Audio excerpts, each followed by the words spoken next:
You muted. No, you froze.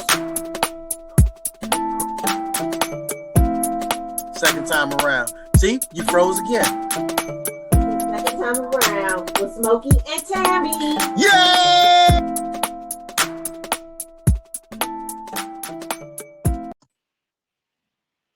Hey, friends, I'm Smokey. And I'm Tammy. And welcome to Second Time Around 7. All right. On today's episode, we're just going to recap the last episode. Sorry for the delay. We've been dealing with loss of family, family moving out of the area, celebrating our anniversary. But we're back on track now, guys, and we missed everybody. ditto.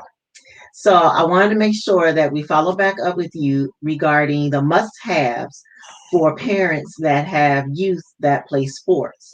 And like we shared last time, our children played all kinds of sports from football to baseball, basketball, lacrosse, soccer, volleyball, softball. I feel like I'm missing something. And probably badminton too. Right. So we wanted to share with you the things that we've picked up along the way to help you be a prepared parent regardless of the sport. Mm-hmm. And I believe one of the main things to have would be a collapsible wheelbarrow. Is that what you call that? Yes. Okay. Something like this. See, this little device right here, it makes life a whole lot easier, especially when you have 5 children that you're trying to lug around and you have chairs that you take into your sporting events, and you get out there and you have to be the team mom or team dad and you have to lug water around. This device was a great find for us. Not promoting any one store or brand, but that wagon was a great addition. Would you agree? I do agree, especially the one that had the cup holders on it.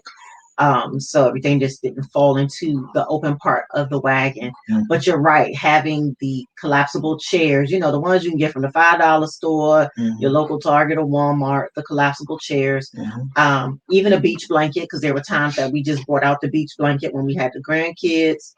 It just made it easier to lay out on a blanket than it did to carry additional chairs. Right, I agree. And then maybe like a 10x10 or a 9x9 collapsible tent.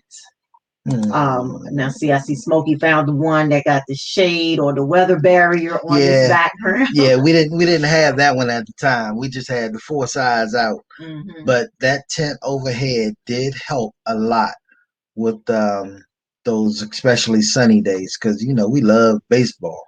That was one of our favorite. Well, let me not speak for you, but that was one of my favorite sports, baseball.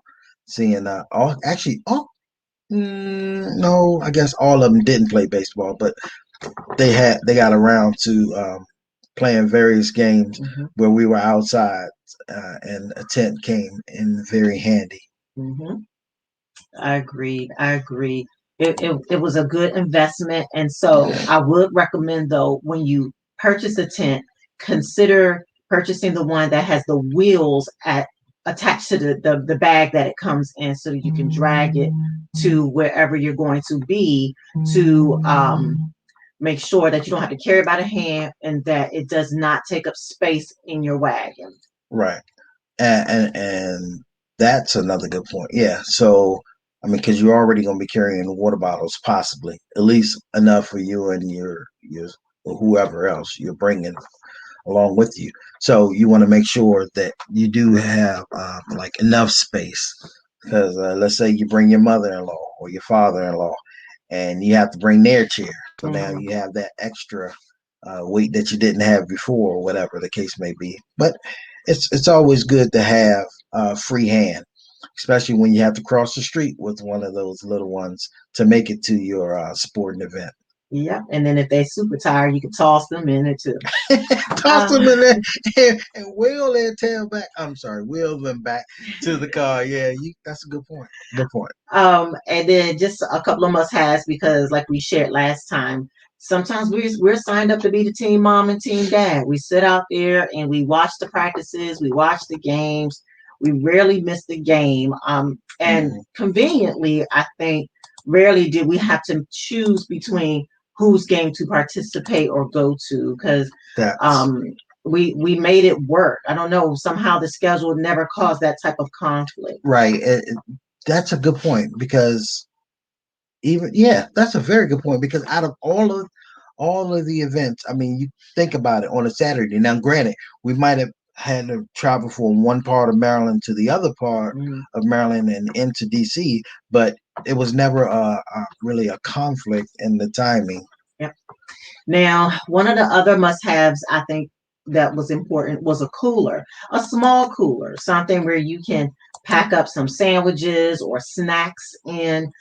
Because normally the coaches will ask for the youth to come an hour before the game, and if it's in the evening, I eat on a schedule, so I got to make sure that I got my food and my snacks and my water or my soda or juice that I'm drinking in my cooler, and I'm not missing a beat sitting there starving and getting frustrated because the game hasn't ended yet. And to your point of a cooler, another good thing that we had learned to consider is the top of the cooler. Just like you talk about the wagon having cup holders, having a cooler, a cup holder on the top of the cooler proved valuable as well. So that way they can hold their water bottles. No, put your water bottle on the top left corner. Put your water bottle here because water bottles have no names and nobody likes to drink after the other. And who's gonna put their name on the water bottle before they go play? Exactly. And then maybe just a side, like the side little note, if it's a tournament style event, let's say, and you're going to be out there for hours and hours and hours, you could also invest in a tabletop grill and a small bag of charcoal. That way you're not having to figure out what's to eat around here, or I mean you can definitely sew into the whoever's hosting, Concessions. Yeah. whoever's hosting the event, you can sew into their concession stand and purchase the hot dog, the burger, the soda combo. But you can also consider bringing your own tabletop grill. Yeah, because it depends on how much those concession stands are. Dollar, $2 for a hot dog. We're a family of seven. That's $14 right there for two hot dogs a piece. So, you know. Yeah, and normally after the events, we would scope out the places that had the free or reduced meals for youth. Our go-to on a Friday night was IHOP. IHOP. My go-to on a Tuesday was Denny's. Yep. And so you should know what restaurants in your area have those free or reduced meals for the youth nights, those special nights or what have you. Find out which restaurants will be willing to offer or hosting your team, and then everybody could go together as a team at the end of the game. Yep. And also when you do like some people did the car wash functions and the selling donuts and selling candy. But if you partner with a business such as an IHOP, then you can have your events there and things of that nature. So it's just food for thought as well. I'm trying to think. The only sport that I think we didn't mention was competitive cheerleading. Again, that's indoors, that's at an arena, and that is hours long to all my cheer moms. Oh my! And you know what? To my ROTC heads, thank you for your service and thank you for doing it. And we love drill competitions. Traveling across the country to watch students compete in drill competition. That was one of our other favorite things to do. And for that, bring your snacks as well. Yeah, bring your snacks, your coolers, your ice packs. It all comes in handy, and it can be expensive to have one for each car if you have multiple cars. Don't forget your blankets or your seat covers to protect from the dirt and sand or whatever the kids may track when they bring their cleats back into the car. Sure. But these are your must-haves. These are your must-haves, especially if they're just starting out in T-ball. You have a long ways to go. Wow. If you're starting out in T-ball, machine pitch, invest in a wagon because you're going to need it down the road. It just helps out. And even if you're doing football, you're doing football, the Pee Wee leagues, that's a great place for them to toss their cleats in the back of there, as opposed to having them in the back of your vehicle, and then having to clean up the dirt and mud that comes from the bottom of the cleats, because it stays in the cleats a bit. Even if you jump up and down, clean them on the concrete, it still stays in there, and then it gets inside the vehicle and all that stuff. Yeah, and it, So I believe one of the back of the vehicles has a hard base to it on the flooring of the vehicle that we have.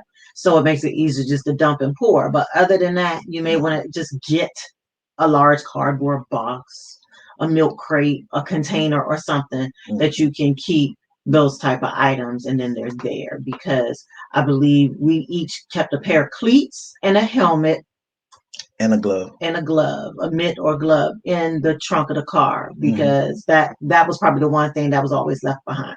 So we each made sure that was there. So, well, I hope this information helps.